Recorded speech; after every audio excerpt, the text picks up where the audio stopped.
Hello guys, welcome back to part 2 of the Xiaomi 13 Pro. In the last video, we tested the phone's new chipset, Snapdragon 8 Gen 2. We're very optimistic that this new flagship chipset and expect it to be another popular chipset in the following years. And of course, this is also inseparable from the optimization by Xiaomi.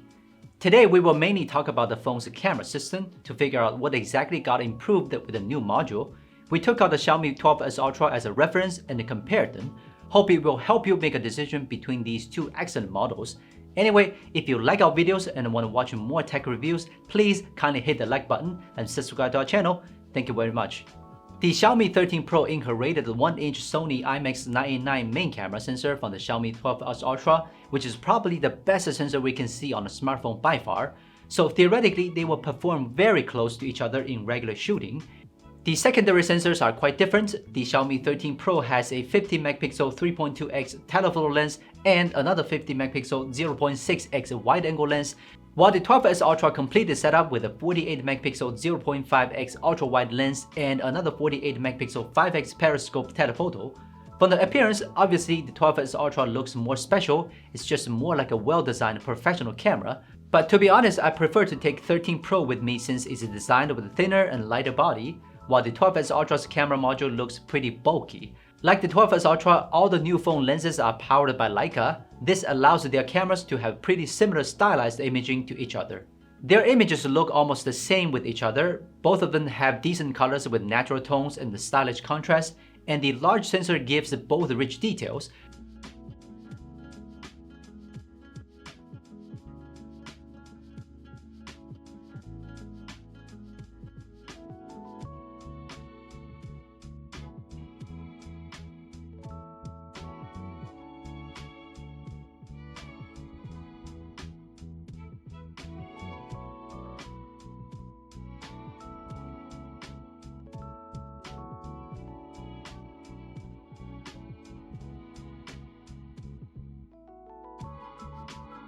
It is slightly different that the Xiaomi 13 Pro's main camera uses a native 21mm focal length, which has a slightly wider shooting angle than the 12S Ultra's. But the 13 Pro's default focal length in auto mode is still the same 23mm. Under the professional mode, it would be shifted to the native one, in which the angle gets slightly wider than 12S Ultra. So in theory, under auto mode, the 12S Ultra could have slightly better detail than the 13 Pro, as the 13 Pro's images got cropped a bit. But here we really saw no differences. And this time Xiaomi finally keeps up with the Apple's 2x sensor crop solution. The 2x camera mode is using the central portion of the main camera sensor to crop in and simulate the effect of 46mm equivalent telephoto lens. The imaging process is true for the 2x photos, so the exposure and white balance are more accurate on the 13 Pro, while the 12S Ultra sometimes got exposure issues over brightness and more noise for shadow.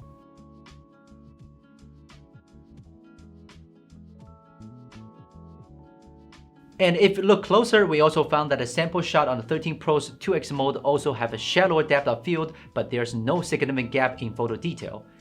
And the more accurate exposure of the 13 Pro continues to work in the 2x video shooting, while the 12S Ultra is still easy to overexpose.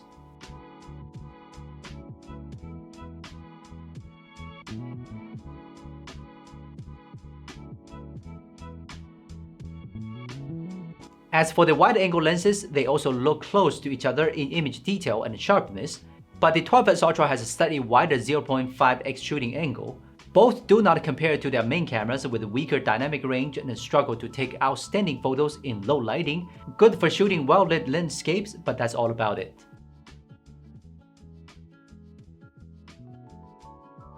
The biggest differences are their telephoto lenses. The 3.2x lens of the 13 Pro is a better option for portrait, and I think it's more friendly for normal users since you can only have the main camera to shoot photos between 1x to 5x on 12S Ultra.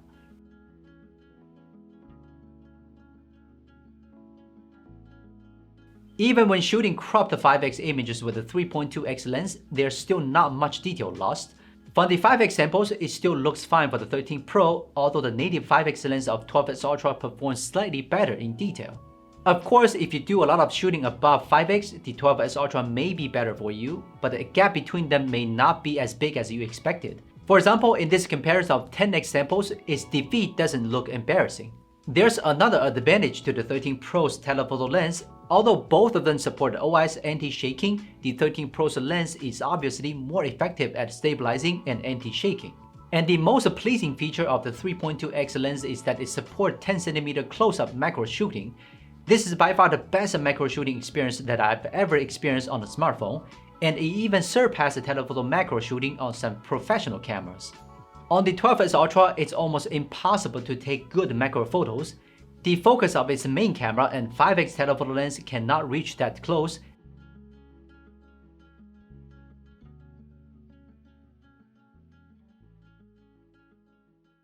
And the depth of field and image quality of the wide-angle lens is disappointing. However, on the 13 Pro, you can easily render such a wonderful macrocosm with a decent bokeh effect. So overall, I would go for the 13 Pro's telephoto lens as it offers more possibility than the 12S Ultras. For portrait mode, the 13 Pro's default is only 1x and 3x shooting mode for options, while the 12S Ultra's default is 1x and 2x. But more portrait effects with a more focused length are hidden in the master lens menu. In addition to the same 35mm black and white, 50 bokeh, 90 soft focus, there's one more master lens you can use on the 13 Pro, which is the 75mm portrait lens effect. But in these lens modes, you are not allowed to adjust the image's aperture and focus in post-editing like the normal portrait mode. For night shooting, the images shot on both are pretty close to each other. They both present excellent dynamic range with good noise control, but also have the same problem that images in extreme low lighting might look a bit reddish.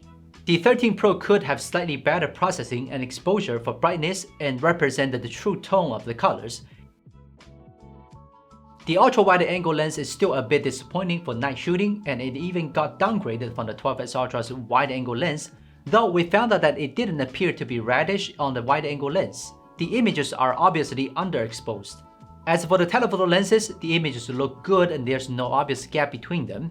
And on the 13 Pro, the 3.2x lens is easier to overcome shaking hands and get clear images with hand holding. For video shooting, the 13 Pro has a slightly better dynamic range, but the white balance sometimes is as stable as 12S Ultra, which sometimes look a bit cooler and bluish.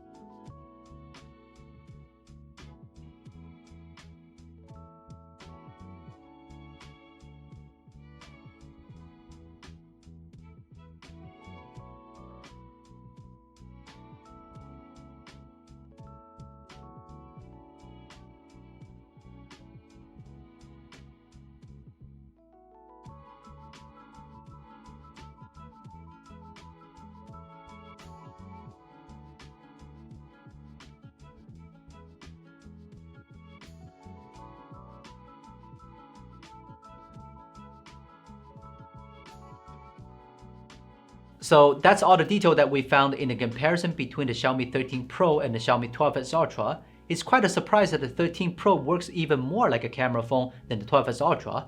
Except for the mediocre wide-angle lens, I pretty enjoyed shooting photos and videos with 13 Pro. Now to conclude, compared to the fresh Xiaomi 13, the 13 Pro is actually more like a proper iteration of the Xiaomi digital series. It's more mature, low profile, and less exploratory than the previous Xiaomi digital series. But at the same time, it has achieved a balance that we have rarely seen on Xiaomi phones in the past few years. The most important thing is that it really made effort and complement in camera performance. Shortly after the release of successful 12S Ultra, I believe it's truly the right thing to complete the new imaging system. So that's all about the review of the Xiaomi 13 Pro. This review took us a lot of time and we hope it's helpful for you. And if you like it, please subscribe to our channel and hit the like button, which really means a lot to us, and keep doing the work. And just stay tuned, there are more reviews coming soon. Thank you for watching. This is Will from Gizmochina. See you soon.